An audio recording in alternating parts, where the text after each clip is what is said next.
नमस्कार, success point में आपका स्वागत है। कक्षा 10 का जो कृषि चैप्टर है शेखावाटी की पीडीएफ से देखने वाले हैं। तो बिना समय की खराब किए चलते हैं। रिक्त स्थान इसमें से पूछा जाएगा आपसे, कर्तन दहन प्रणाली को भारत के उत्तर पूर्वी प्रदेशों असम, मेघालय, मिजोरम और नागालैंड में क्या कहते हैं? तो इसको कहते हैं झूम। ठीक है। हमारे देश में अरेबिका किस्म की क्या पैदा की जाती है? कॉफ़ी। भारत को रिक्त स्थान के पौधे का मूल स्थान, कपास के पौधे का मूल स्थान माना जाता है। नेक्स्ट है, सुनहरा रेशा कहा जाता है। किसको कहते हैं सुनहरा रेशा? जूट को। कर्तन दहन कृषि को मणिपुर में क्या कहते हैं? पामलू। भारत की रिक्त स्थान जनसंख्या कृषि कार्य में संलग्न है। कितनी? 2/3 जनसंख्या। रिक्त स्थान और रिक्त स्थान बायोडीजल फसलें हैं। तो जेट्रोफा और जोजोबा, ये दोनों पौधे जो हैं इजराइल से लाए गए थे। ठीक है। तो ये बायोडीजल फसलें हैं, जोजोबा और जेट्रोफा। भारत में चाय, कॉफ़ी, रबड़, गन्ना, केला, ये जो फसलें हैं ये रोपण फसलें हैं। ठीक है। भारत की मुख्य रोपण फसलों को ही वाणिज्यिक फसलें भी कहते हैं। ठीक है। भारत की मुख्य खाद्यान्न फसल कौन सी है? चावल। सबसे नंबर 1 पे कौन सी फसल खाई जाती है? चावल। नंबर 2 पे गेहूँ।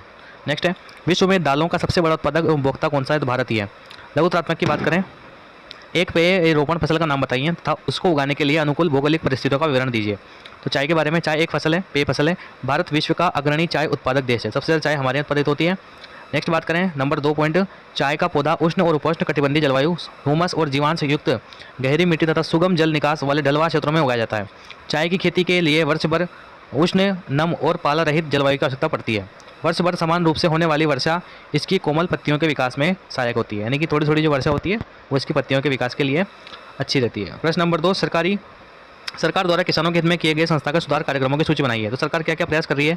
जोतों की चकबंदी, जमींदारी प्रथा की समाप्ति की है, अधिक उपज देने वाली बीजों के द्वारा हरित क्रांति, पशुओं की नस्ल में सुधार कर दुग्ध उत्पादन में श्वेत क्रांति, बाढ़, चक्रवात, आग तथा बीमारी के लिए फसल बीमा का प्रावधान किया गया है। पॉइंट नंबर 6, किसानों को कम दर पर ऋण दिलाने के लिए ग्रामीण बैंकों, सहकारी समितियों की स्थापना, बैंकों की स्थापना की गई है। किसानों के लाभ के लिए किसान क्रेडिट कार्ड यानी केसीसी और व्यक्तिगत दुर्घटना बीमा योजना की शुरुआत भी की गई है।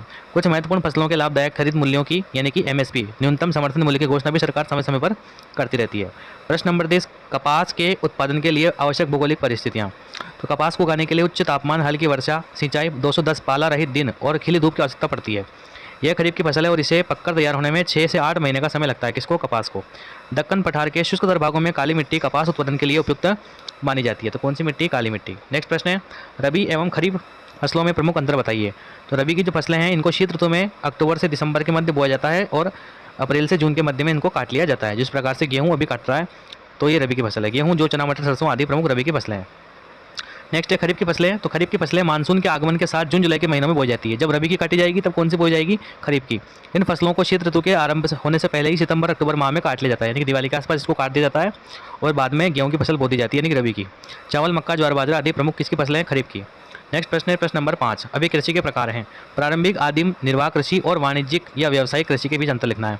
तो प्रारंभिक, आदिम, निर्वाह कृषि क्या है? इस प्रकार कृषि भूमि के छोटे टुकड़ों पर आदिम कृषि औजारों जैसे लकड़ी के हल, डाव, खुदाई करने वाली छड़ी आदि से की जाती है। और वाणिज्यिक कृषि, इस प्रकार की कृषि मुख्यतः वाणिज्यिक उद्देश्यों के लिए की जाती है, व्यापार करने के उद्देश्य से। ठीक है। और प्रारंभिक निर्वाह कृषि में जो परिवार तथा समुदाय श्रम की मदद से की जाती है, यानी कि छोटे पैमाने पर है तो परिवार के लोग या आस पड़ोस के लोगों को मिलाकर की इस खेती को कर लिया जाता है।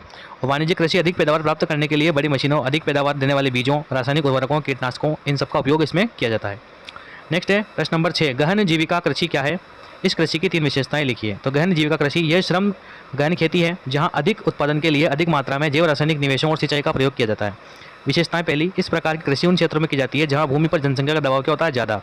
किसान सीमित भूमि पर अधिकतम पैदावार लाने के लिए अधिक मात्रा में जैव रासायनिक निवेशों और सिंचाई का प्रयोग करता है। भू स्वामित्व में विरासत के अधिकार के कारण पीढ़ी दर पीढ़ी जोतों का आकार छोटा एवं अलाभप्रद होता जा रहा है। जोतों के आकार का छोटा होने से मतलब है, जैसे मान लो कि एक व्यक्ति के 20 बीघा जमीन है। ठीक है। अब उसके 2 बच्चे हैं। 2 बच्चों के बाद में जब उसकी बंटवारा होगा तो 10 बीघा हो जाएगी, यानी कि छोटा हो गया आकार। फिर जब 10 बीघा वाले के फिर मान लो 2 बच्चे हो गए तो फिर 5-5 हो जाएगा और लास्ट में स्थिति ऐसी आएगी कि बहुत कम जमीन बचेगी तो वह खेती नहीं करेगा और उसको बेच देगा। तो इस प्रकार से कृषि भी कम होती जा रही है। नेक्स्ट है प्रश्न नंबर 7, चावल की कृषि का वर्णन करते हुए निम्न बिंदु के आधार पर स्पष्ट करना कि जलवायु किस प्रकार की चाहिए और उत्पादक क्षेत्र कहाँ कहाँ इसके। जलवायु, ये भारत का प्रमुख खाद्यान्न है जिसे खरीफ की फसल के रूप में उगाया जाता है। चावल को, चावल के उत्पादन के लिए 25 डिग्री सेल्सियस तापमान और 100 सेंटीमीटर से भी अधिक वर्षा चाहिए होती है। उत्पादक क्षेत्र कौन कौन से चावल के? चावल भारत में उत्तर और पूर्वी क्षेत्रों में जो है उत्तर और पूर्वी मैदानों, तटीय क्षेत्रों, डेल्टाई प्रदेशों में उगाया जाता है। नहरों के जाल एवं नलकूपों की सघनता के कारण पंजाब, हरियाणा, पश्चिमी यूपी, राजस्थान के कुछ कम वर्षा वाले क्षेत्रों में भी चावल की फसल उगाना संभव हो पाया है। अंतिम सेकंड लास्ट क्वेश्चन, प्रश्न नंबर 8, कर्तन दहन प्रणाली कृषि के बारे में आप क्या समझते हैं? वही जो झूम की बात कर रहे थे अपन, वही कर्तन दहन प्रणाली। यह खेती एक पारंपरिक तरीका है जिसमें जंगल के किसी हिस्से को काटकर और जलाकर खेती की जाती है। इसे झूम खेती भी कहते हैं।